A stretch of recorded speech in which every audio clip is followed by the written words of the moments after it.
Ladies and gentlemen, men's and women, boys and girls, and individuals of in-between, indistinct, and intransitional gender, welcome to this Guns for Liberals news update. We got you fake news right here. Bend over. We'll supply the journalism. The subject of this update, we have a moronic, orange-coated, small-handed rapist in the White House, and this is 100% the fault of one Hillary Rodham Clinton. Pausing right there, I hope you will appreciate the even-handedness with which I have insulted both the Democratic and the Republican parties. I want you to know that I am not here to advocate for the Democrats, even though I tell you I'm a liberal, or at least a progressive. The Democrats are not my cause. The Republicans are not my cause. America is my cause, and the liberty and justice for which it stands. Most of the politicians of both Republican and Democratic stripe are so corrupt as to be almost criminal, and so criminal that they should probably be led away in chains and turned loose in the general population showers to beg for soap. Let me delve into my thesis. It is the fault of Hillary Rodham Clinton that this orange-coated ignoramus is in fact in the White House. And I want you to know that I'm going to keep insulting Trump, and I'm going to keep insulting Clinton. I got no positive regard for either of them. But I also want you to know that what I've said before on this show still holds. I am trying to build bridges between the right and the left. But we cannot do that with business as usual. And both Trump and Clinton were business as usual, so disgusting a mixture as to cause electoral vomit all the way across the nation. Hillary Rodham Clinton, and let me be unsparing in saying that she is one day going to have a conversation with St. Peter, and it probably won't go well for her. Keith, what makes you say a thing like that? What do you mean? I'll tell you what Uncle Keith means. This is what I mean. There's a recording. You can look this up on the internet. I'm not making it up. Where then Secretary Clinton, she's now just Mrs. Clinton. We don't have to call her secretary or senator anymore. She's just Mrs. Clinton.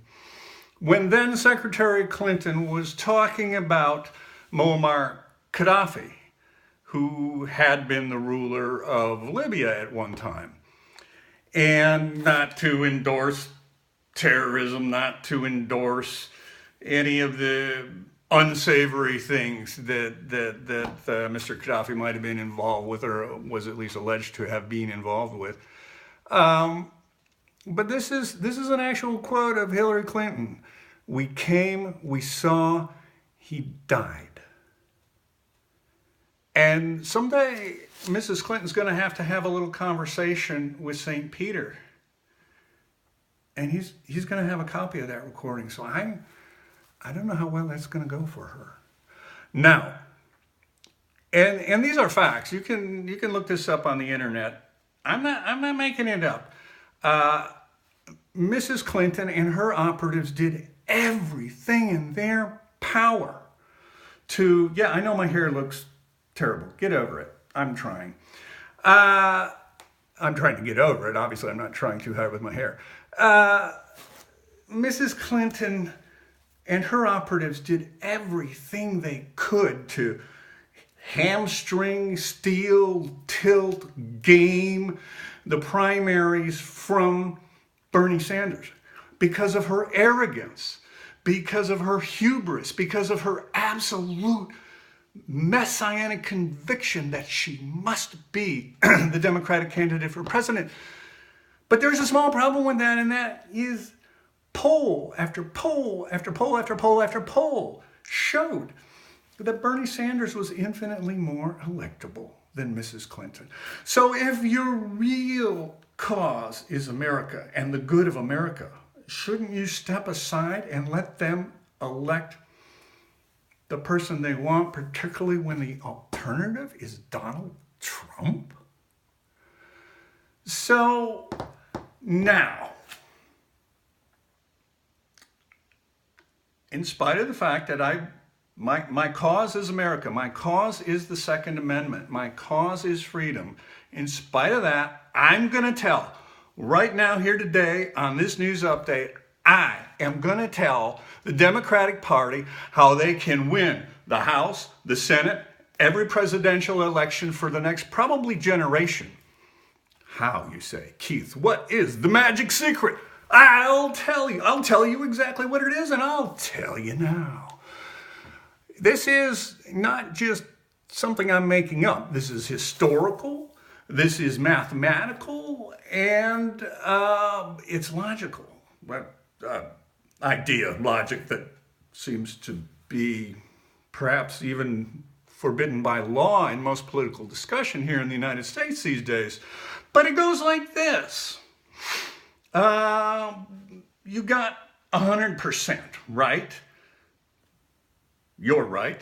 Right? You got about 30%. You got 100% of the electorate. You got about 30% that are hard right. You're never going to vote for somebody on the left or somebody Democratic. And over here you got 30% on the left, and they're hard left. And they're never going to vote for somebody Republican or somebody on the right. It's not going to happen. And then you got like 10% on each side of that are basically automatic. You could lose some of them if you were really trying, but that's basically automatic. And now you got 20% in the middle.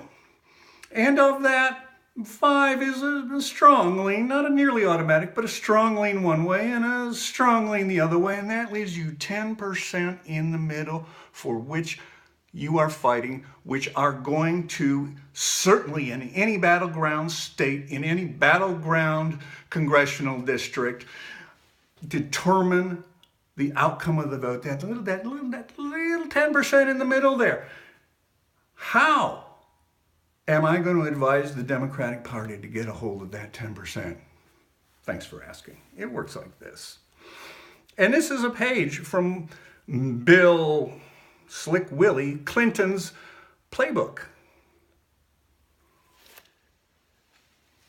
Bill Clinton, back in the early 90s, forged a workable majority for the Democratic Party by bringing the Democratic Party to Jesus on capital punishment and welfare reform.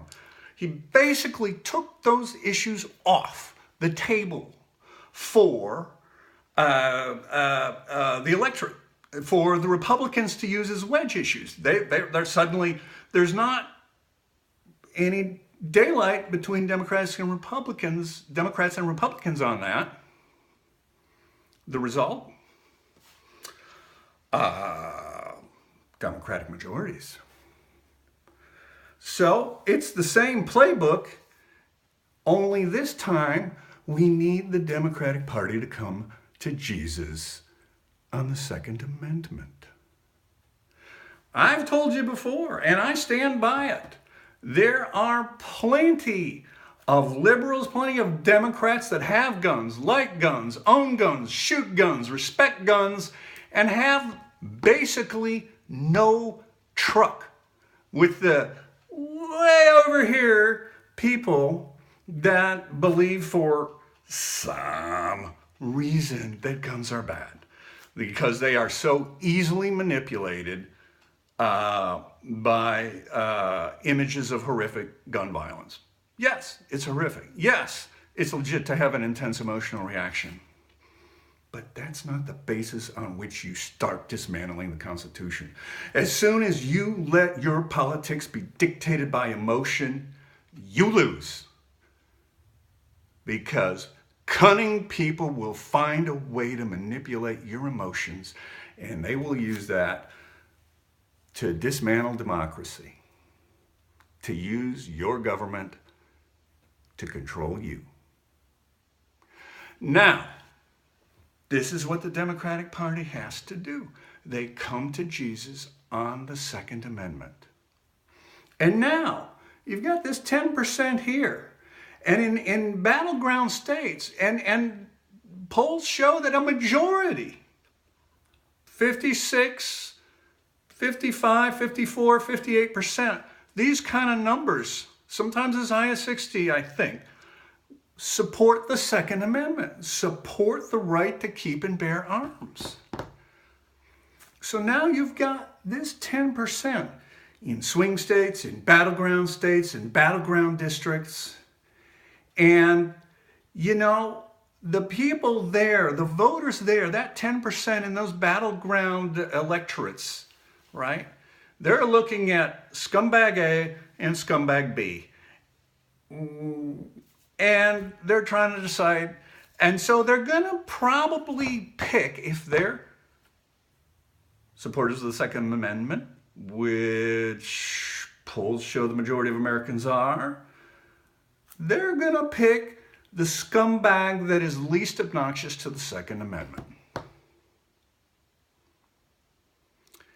You take that away, the Democratic Party takes that away by coming to Jesus on the Second Amendment, and suddenly the people that are going to flip Republican because they don't want to see the Second Amendment dismantled are going to 50-50 anyway, lean Democratic. That's how you do it. You win congressional elections that way, you win statewide Senate elections that way, and you win statewide batches of electoral votes that way in battleground states. That's how you do it. It's simple, it's mathematical, it's historical, and it's logical. But why wouldn't we do that? Well, generally, the IQ at the top of the Democratic Party has not impressed me, not very much at all. And the thing is, they use the gun violence thing as a way to stroke a susceptible, naive, and manipulable portion of the Democratic base to turn into little ATMs. And that's great. But if you really want to do something for America, here's a thought. Win elections instead of rallying your base. Then you can do things for America. Ta-da! Just like that, just like I promised. Thank you for tuning in.